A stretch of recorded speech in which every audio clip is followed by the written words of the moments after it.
I love admin and I use it as an escape. You go on your Twitter, I'll go and do some admin. So we don't all hate admin. When it comes to doctors specifically, I'm the opposite to you. I absolutely despise admin. For me, it's a time drain. Harold Shipman is a really famous example, who's a GP that murdered lots of patients. And the idea is that having some sort of system in place to stop this, it's not going to stop another Harold Shipman, in my opinion. I'm guessing that somewhere along the line, some of the admin isn't being done. It's because doctors are afraid to just speak up. They feel by speaking up, they'll be seen as a troublemaker. So they just keep quiet and they just accept it as a bit of a nuisance and just get on with it. So do you think there could be a value in more doctors pushing back on it? Actually, this is the one thing that is really important. So if you're a doctor who feels there must be more than simply getting through the week, you're not alone. This podcast is about reclaiming control over your time, money, and direction. And if any of that resonates, I'd invite you to subscribe and join us. Enjoy the episode. Fanny, let's talk about admin. See, I just want to say, first of all, I love admin and I use it as an escape. So, for instance, sometimes if I want to escape, we've talked before, you go on your Twitter, I'll go and do some admin, which is really interesting. So we don't all hate admin. Okay. But I think the thing is, admin, it's not, you have to be careful that you set boundaries around admin, that it doesn't completely take yourself over. So if we talk about it in the doctor's point of view, I'm not going to go through the 3 topics yet because I'm going to let it flow. But let's say, first of all, we talk about it from a doctor's point of view. When we're talking about admin, from your point of view, if you were to think about all the things that you have to do, I mean, what are we talking about? Form filling, inbox management, clinical appraisals, sorting outing. What else do you have to do? Learning, reading stuff. I don't know. Complaints. What is the sort of admin that's like, to a doctor? Everything that you mentioned. But before we do that, I think it's important to understand why have this conversation in the first place. And so what actually is admin? You mentioned about, you give me some great examples, but what actually is it? What's the definition of admin? Well, administration. What actually are we talking about? It's all the tasks that help you administer your work as a doctor. So, for instance, the paperwork behind the job, isn't it? So you go and give somebody an operation on something, you need to do some kind of paper trail behind it so that if something goes wrong or somebody wants to find something out, that's admin is supposed to be a supportive system that basically runs in the background to support the practicalities of being a doctor. No? Yeah, okay. I mean, that's a really great way of putting it, actually. So it's the supportive structure process that underpins our ability to be a good doctor. Yeah, I mean, I remember once talking to one doctor, and they were saying one of the things that really annoyed them was that they used to go through their lists to sort of 24, 48 hours in advance to try and see if there was anything coming up with the patient that might prevent them going to theatre, etc. And how it was really annoying that other people in their role weren't doing the same, so that he would then approach the list, he'd take over somebody else's list, approach it at the last minute, and suddenly realise that there are all sorts of obstacles to jump over or to navigate. So, I mean, that really sort of frames what it's there for, is that if you have all the admin and all the box ticked and everything, then it helps you to do the job better. Yes. But to an extent, yeah. I mean, I suppose when it comes to doctors specifically, it's important to understand. I mean, I'm the opposite to you. I absolutely despise admin. I think for me, it's a time drain. We've spoken about time management. For me, it stops me from doing the things I want to do. And when it comes to practicing medicine, what I want to do most, I want to be seeing patients. I want to be caring for patients. I want to be talking to families. I want to be doing the things that I felt I was trained to do. What I don't want to be doing is I don't want to be responding to 100 emails a day.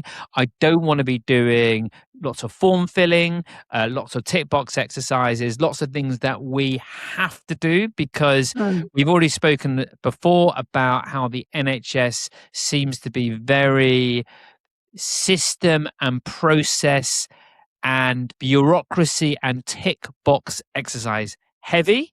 A lot of that is for organizational governance, of Mm-hmm. which for us doctors, we just want to get on and look after patients. We don't, I suppose care is not the right word, but it's not as high a priority for us to fill a form in that the organization tells us. Like mandatory training is a great example of that.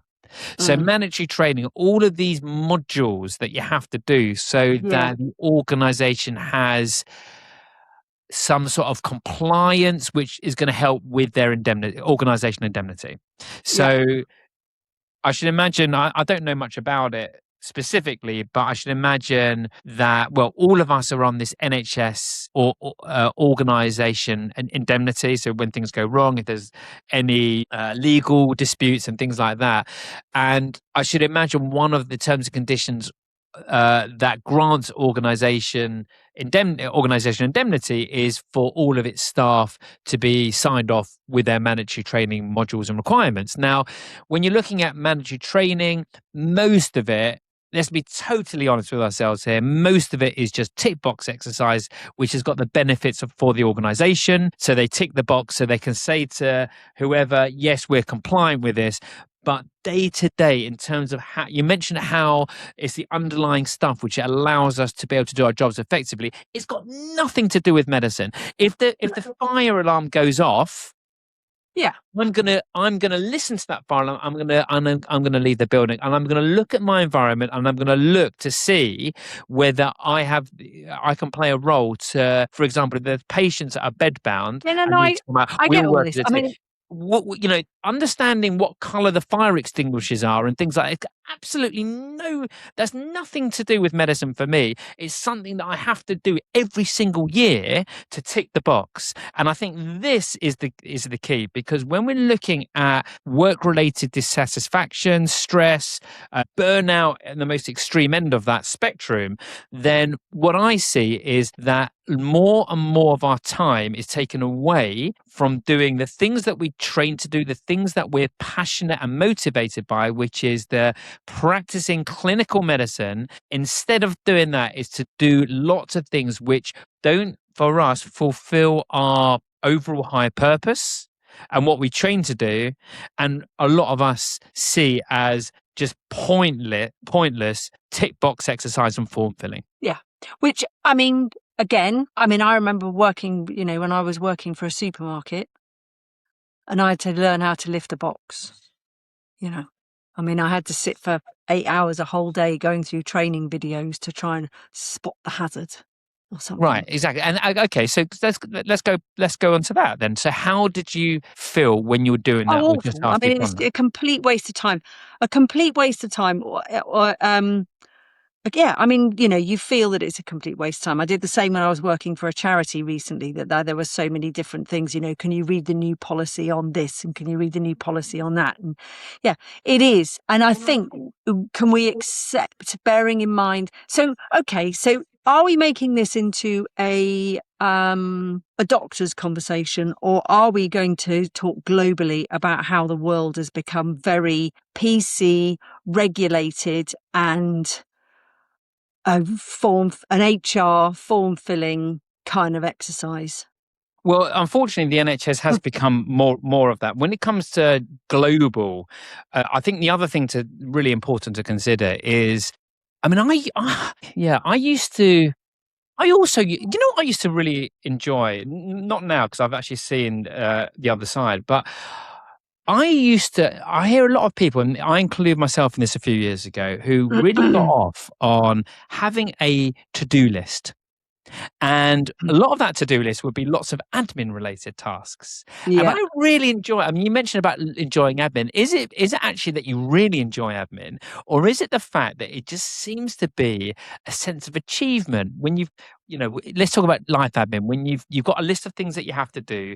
Oh, For absolutely. example, you've got to pay the energy bill. Right, I've done that. I can tick that off my Yeah. to-do list. Oh, now I've got to look at there's something related to the garden that I've got to get sorted. I've got a dead tree in my garden at the moment and I have to sort that out. Oh, yes, there's another thing that I can tick off. Now, the thing with doing that, it may feel great at the time. We all sometimes some of us get off on being busy. But it's when it feels pointless. I think that's the thing. If Well, you're, this, you know, like, I mean, you talk about the fire extinguishers. I mean, I would argue that if there's ever a fire, you will really, really want to know the difference between a red one and a blue one or a black one. I mean, you really will, right? yeah, okay, well, fine, but that's okay, but the fact of the matter is, first of all, when I'm at the height of my stress, when there's a fire going, am I going to remember that? Probably not, to be honest with you. Well, And also, even if I'd learned that, say, a few years ago, why do I need to keep refreshing that every single year? And this is what happens, right? I suppose I get it. I mean, you know, yeah. So I suppose we could go down plenty of rabbits hole there. I would honestly. Do you remember what the fire extinguishers are, by the way? I do, actually, yeah. Well, that's good. So you were present when you were... I've had enough practice at it. I've been refreshed with this every single year, like for the last and if there's a 25 fire, that'll years. be very useful. No, I think what we're talking about is what we perceive to be pointless admin, isn't it? I think that's it, because I think the pointless admin just builds up frustration, and frustration which is not addressed and is pent up, and you have no ability to minimize, and things are imposed of you from above saying this is what you have to do. I think that can potentially lead to resentment. And with resentment, that's really important for medics, because we don't want medics that are resentful, because once you're resentful, you lose a bit of compassion towards yourself. You beat yourself up over things, or things you're not happy with things, you're not happy within yourself, and you're less compassionate towards yourself. And if you're less compassionate towards yourself, you're going to be less compassionate towards others. Now, obviously, medics and doctors, they're at their best when they're showing as much love and compassion towards others as possible. Yeah. So although it sounds innocuous, doctors, they're just moaning and they just get on with it. It's not innocuous, because if it's going to make us feel persistently frustrated, that has an indirect knock-on effect to our ability to provide good patient care, in my opinion. Yeah, no, I agree. And let's go back to the fire extinguisher example again. It would be so much easier to have you sit down at the at the beginning and have an assessment, maybe a 10-minute assessment, to see what you hadn't remembered from the last time. Well, wouldn't it? We get an assessment anyway. What you have to do is you do the modules. No, but don't do the module. Have the assessment first. Get through them, and then they do an assessment at the end. And if they fail these, and repeat it. It's just for me. I'm sorry. It's just, if you're going to ask us to do that, why don't we just have a folder, a shared folder that people will agree to look at as and when they would need to. I appreciate people aren't going to look at it because people don't see it important enough, to be honest with you. In an emergency situation, people they react in the way that is gonna. I'm going to be honest. Whether or not I know the colour of a fire extinguisher, is it going to affect my outcome and other patients' outcome around me when it really happens? Is that me knowing is it going to make that much of a difference? In my opinion, no. Well, it might. I mean, the thing is, we can never answer that. It might do. I mean, if you had a major fire and you were the one you were on your own and you had one fire extinguisher and you had this, anyway, but that's neither here nor there. So I think what you're trying to say is, you're saying it's pointless. I think we've picked we haven't picked the best example. We probably haven't picked the best example. I mean, there are certain things that are important. Okay, so give you an example. When patients come to theatre, we have to do a sign-in. And then, so before we anaesthetize them, we have to go through a series of checklists. So we're going to make sure the consent's signed for, it's the right consent, it's the right patient. We're going to check that if they're having a right knee replacement, that side's marked. We're going to make sure they haven't got any allergies. We're going to make sure there's all of those sorts. So I think that's really important. They're very important. Okay, we're going to then do a timeout, which is when we're going to check again before the surgeon puts a knife in, and then we're going to sign out. They're important. I would argue some of them may be a bit too heavy and really want the most pertinent, important questions. And if you start filling those checklists with things, I'll give you an example on sign out, has analgesia been prescribed for the patient. For me, that is not a safety risk. If analgesia hasn't been prescribed, then recovery nurse will come to you saying you haven't prescribed it. Can you do it? That's not a safety risk. So that doesn't need to be in there. But overall, that process works very well, and it has improved the safety around the perioperative pathway. No question about it. The appraisal environment that we work in, for me, just doesn't work. And again, so every doctor has to do an annual appraisal, and we What of themselves? have to do an annual appraisal, whether a consultant or trainee. The training doctors have to do these things called work-based place assessments, which in theory all sounds wonderful. In practice, it just doesn't work. And I'm not entirely sure that the evidence base to support them is strong enough. And which is really interesting, because when we're looking at a new, let's say a new drug comes onto the market, and there's lots of research studies, then the clinicians are going to try and understand that. They may go to conferences or hear researchers talk about this new drug, for example, and they'll make a decision based on the clinical evidence. They'll look at the studies that are involved with that particular drug, and they will decide whether the evidence base is strong enough to support their change in clinical practice. Okay. Now, with admin related stuff relating to the NHS, such as appraisal paperwork, as far as I'm aware, there's no strong evidence to support any of it. It's something that's been imposed, yet we do not, as a profession, look at it with the same level of scrutiny as we would do relating to something medical related or clinically related. Okay, which I think is really interesting. And I don't know whether it's because doctors are afraid to just speak up, or whether they feel that they can't, by speaking up, they'll be seen as a troublemaker or someone who's difficult, or they just feel that it's such a big oil tanker to steer, they're never going to be able to do anything about it. So they just keep quiet and they just accept it as a bit of a nuisance and just get on with it. There's probably a few of those factors that are coming into play. But for me, when we're talking about pointless admin, this really is pointless admin. And when I compare when I started medicine, when I was a house officer, we had none of this. But you knew, because all of this is designed really to make sure that we are... a lot of it started, for example, when there's been a few. I mean, Harold Shipman is a really famous example, who's a GP that murdered lots of patients. And the idea is that having some sort of system in place is supposed to stop this. It does. It's not going to stop another Harold Shipman, in my opinion. The issue that we have, however, is that everything that is introduced has a trade-off. So although it sounds in theory good, if it's not useful, the trade-off of it's going to add to frustration. And we said pent-up frustration over a long time just builds up resentment. And this is what's happening across the entire workforce.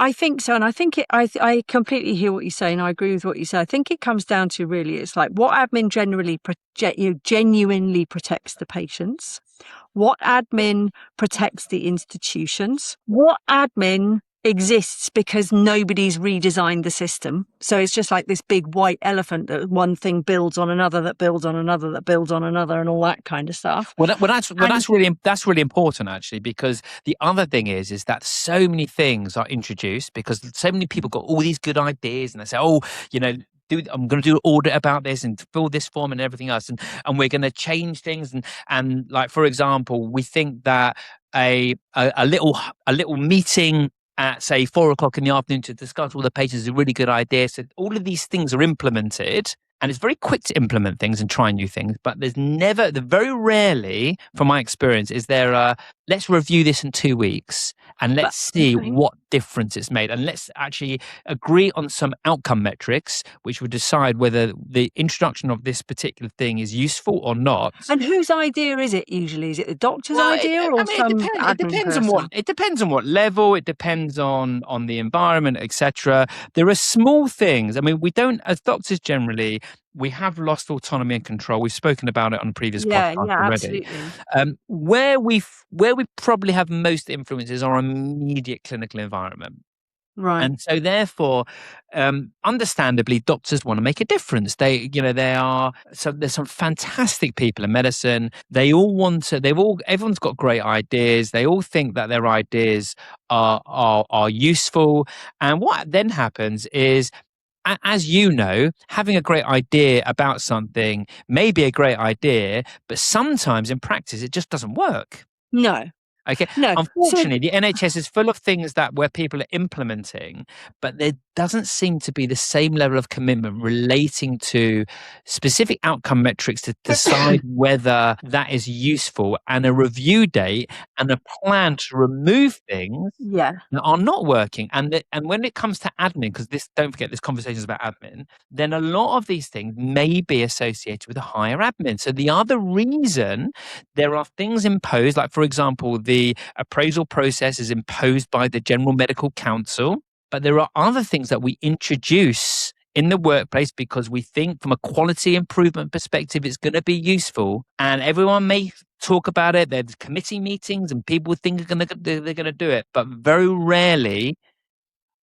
And so we're now working in a system which is so full of just admin and paperwork and tick box exercises and form filling. But how often do we start saying to ourselves, well, this isn't working, this isn't working, this Well, isn't that was my next. this needs That to was be my removed. next thing. And it doesn't happen anywhere near as often, in my opinion. So, do you think there could be a value in more doctors pushing back on it? I think that I generally think for every useful insight in terms of improving something by okay, put it this way: doctors are, for me, working at full capacity. They're working over capacity a lot of the time.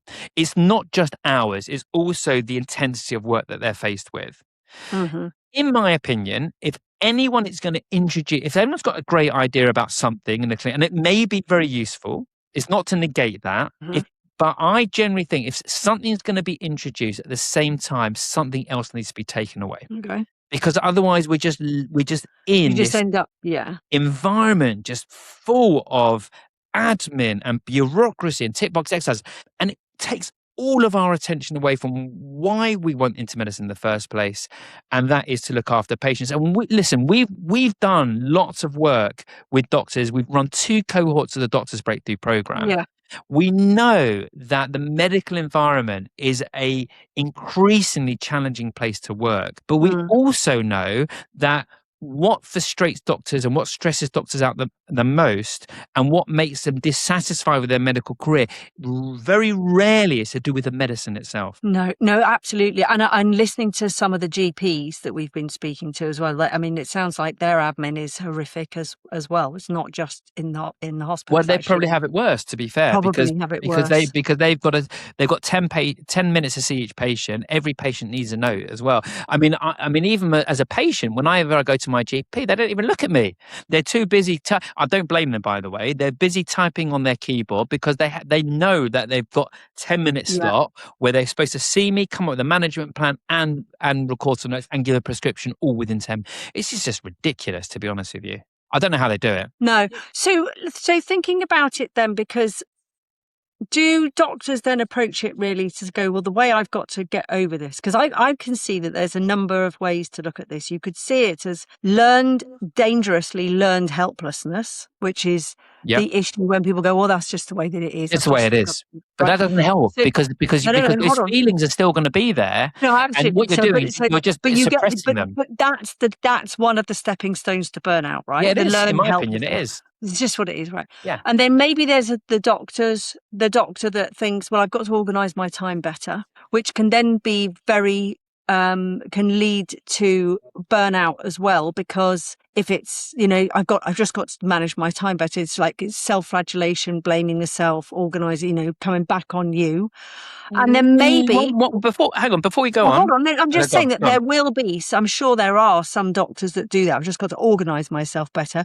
But how much of it also is boundary management? Well, that's what I was going to say. That's exactly what I was going to say. And actually, this is the one thing that is really important. So when we're looking at work-life boundaries, very rarely is it to do with the clinical work. Occasionally, there may be a medical emergency gone beyond your going home time, but you're going to help out. Of course, no one's going to begrudge no one's going to get resentful staying on because there's a patient that's genuinely got a medical emergency. Where I see doctors, where there's a bit of a blurring of the boundaries is usually related to admin, and it usually relates to maybe sort of posting on a work-related WhatsApp group at 11 o'clock in the evening, or answering an email. I mean, the number of emails I'm getting from colleagues at, say, 2 a.m.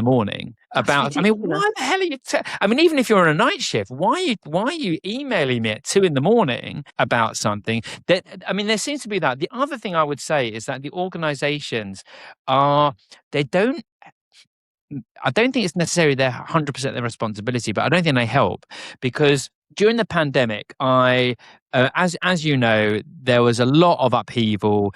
There was a lot of working from home. I mean, even doctors, believe it or not, yes, they came in to do their clinical work, but if they had a non-clinical day, for example, then it's better to stay at home, and the trust give you a laptop and they all make it very nice. But if you've got a laptop, then it just seems to be a recipe to allow you to log in when you're at home during personal and free time, to either maybe check the list the next day, or to respond to emails. It just seems to encourage the blurring of the boundaries. And there's nothing worse than living your life being constantly on the back foot. Nobody can deny that. Exactly. There's nothing worse than literally living in a way where you feel constantly behind. And if the tasks just keep coming, then boundary management has to be there. I mean, we've heard doctors who have been seeing 46, 50 patients in a day with very little breaks and all that kind of stuff, which is just ridiculous. But I'm also wondering, I lost my train of thought there a little bit. It's okay. How many times have you picked up a patient's notes or the notes around a patient and gone, "Oh my God, these notes are crap"? Or because I'm guessing that somewhere along the line, some of the admin isn't being done. Well, the admin is crap. The admin is crap because we a lot of us, don't forget, we're on. It's not just, well, okay. Historically, yes, it could have been notes which are all over the place. Yeah. That's not my responsibility. That's an organisational responsibility. In fact, there was a situation once where I had to do a coroner's report. So the patient died, and when a patient dies, everyone needs an appropriate cause of death. And when there's a little bit of uncertainty, the coroner gets involved, and it may be that if you've looked after that patient, the coroner asks for a formal report. Now, what happened is I got presented with a note that thick. This is when we had paper-based records.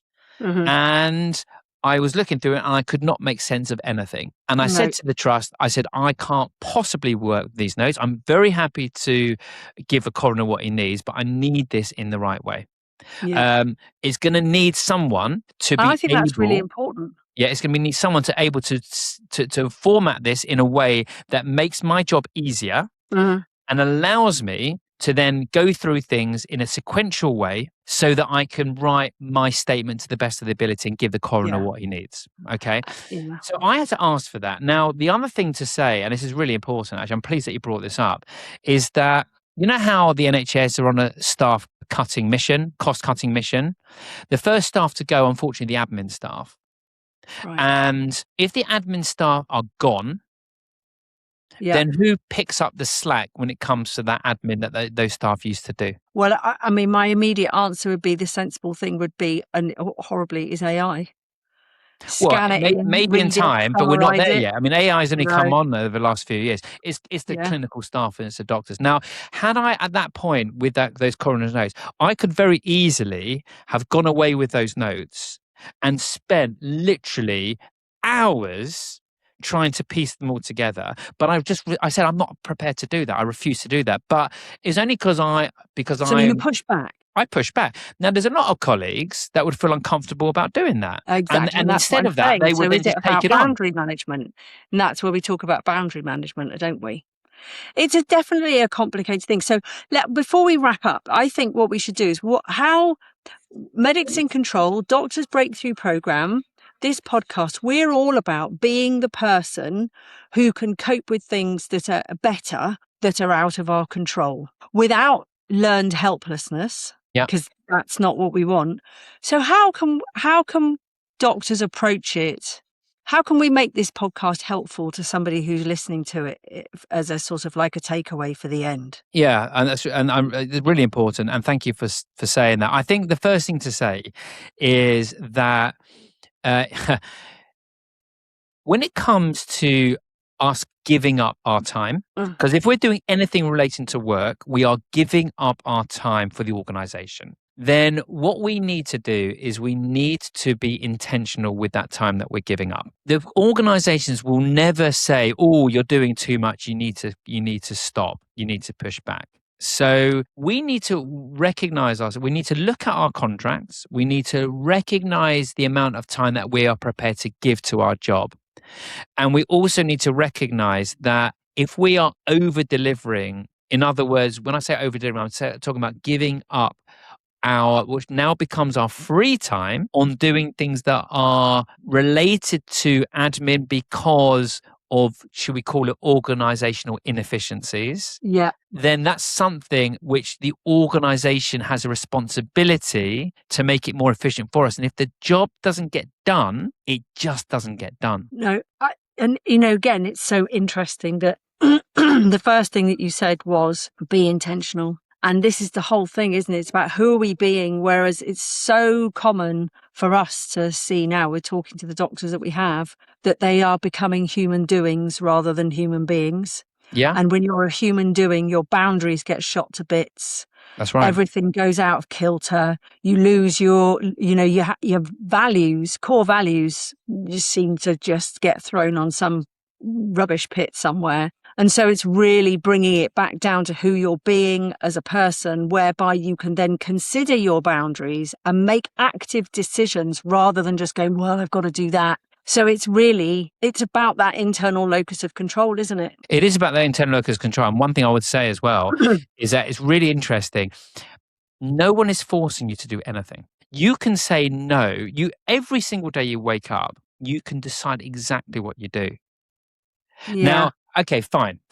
If I've got to go to work and be there a certain time, I could choose not to go, but it's probably not going to serve me. Okay. No, there is a certain part that you don't want to let colleagues down, and you don't want to let patients down. But there's obviously a line, and that's sometimes a very thin thread. Exactly. I can't stress this enough. I think that having that line and understanding that line and understanding those boundaries is so, so important. And if for whatever reason the admin responsibilities that you've been giving are outweighing your contracted hours. Now, we've spoken to GPs already before about this. Some of them are in a position with, particularly those that are GP partners, they just can't just drop the admin. They just can't do it because it has an impact on the practice. But if you have an opportunity to say, you can actually say no. If you have the opportunity to say no at certain times, then just be mindful of the fact that if you are giving up that free time and there are blurring of that boundaries, and then it's impacting you personally and it's making you tired, it's making you stressed and frustrated, you're not going to be used to anyone. You're not going to be used at work. You're not going to be your best version of yourself to your family. And you're going to just live life in constant doing mode on the back foot, and constantly stressed and frustrated. And as you say, it's a recipe for burnout. And I've been there before, and I know what it's like. I know you have. And it's not easy. But the reason for having this conversation is to really share openly. And as I say, it's okay to say no to certain people. And not for today, but another conversation could be outsourcing. Yeah, I mean, we talked about AI, right? So you could outsource some of the admin. I mean, there's loads of different ways. I mean, the world is full of resources. There are people that can do certain things. There's now tech-related solutions as well. Podcast for another day. But at the same time, if the organization is cutting its admin staff and that burden is then going onto you, if you're continuing to overcome that by giving up your free time, the organization is just going to carry on. Yeah, exactly. Okay, So if it's a you push case back of, and things don't get done, the organisation thinks, we've got a problem here. Now we need to maybe put some money and resource into that, and maybe we need to bring those yeah. admin staff back. So really then, what we're sort of saying is, if I was going to take one big takeaway from today, is first of all to pause. Think about what I'm doing, who I'm being, what I'm contracted to do, what I feel obliged to do, and then make a call on it and stick to it with my head held high. And be wary of those thoughts that come into your mind. If I don't do this, I will let people down. Yeah. Well, that's always going to happen, especially in medicine, isn't it? Yeah, I mean, God, exactly. If I I can just don't hear. respond to this email, this person is going to think negative. Difficult, right? Okay, but often what we think isn't actually reality anyway. No, but was something I've also heard before is that, can you do an extra shift tomorrow? No, I can't. Well, you know that if you don't, then there's going to be a whole number of people that aren't going to be able to have their operations Yeah. tomorrow, and that's going to be your fault, isn't it? Well, That's horrible. that's what we interpret it is, but you can reframe that and say, actually, that's an organizational responsibility. I'm Absolutely. I contracted think to do that's my a really big point, actually, yeah, Jamie. I'm contracted to do my hours. When I'm at work, I'm going to give the best ability. I'm going to give the patients the best possible care I can. If there's rota shortages, then that is not my responsibility. That's an organizational responsibility. And the other part of it is that if there are rota shortages, and we can do this on another podcast as well, if there are rota shortages that seem to happen so often, why is that? Exactly. But again, not our personal responsibility. No, exactly. So again, it's about that internal locus of control. What is your responsibility? What is not your responsibility? Pause, think about who you're being, think about what you're doing, evaluate it, take all the things that you need to into account and make a conscious decision rather than just feeling constantly on the back foot all the time. Yeah, exactly Brilliant. right. Yeah, great summary. Thanks, Fanny. Really appreciate it. Great chatting to you today. Yeah, you too. Okay, thanks. Take care. Bye.